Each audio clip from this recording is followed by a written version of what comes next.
No, I didn't get to go to that concert, unfortunately. However,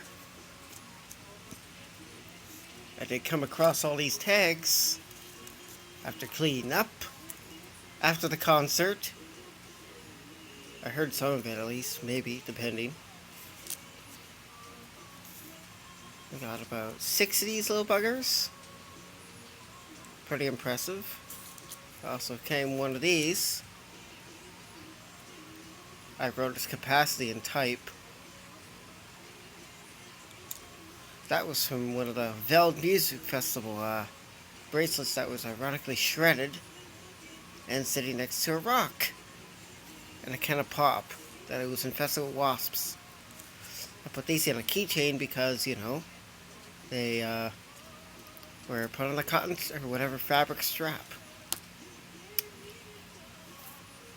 Well, I also got a bunch of other ones. Not these. These are all the same type. That's why I keychained them together. The other types are these. I got a bunch of these. Same ones. So, that's nice to see. Got plenty of tags. Plenty of ways to distribute information this way.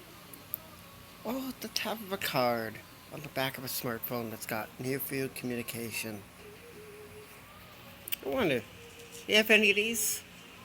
The only silly thing is I cannot clone my laundry card to one of these, and I've tried numerous times. It just isn't possible, and it gives a hash error. But, however, cleaning my apartment's fob, I don't got the tool to do that, unfortunately.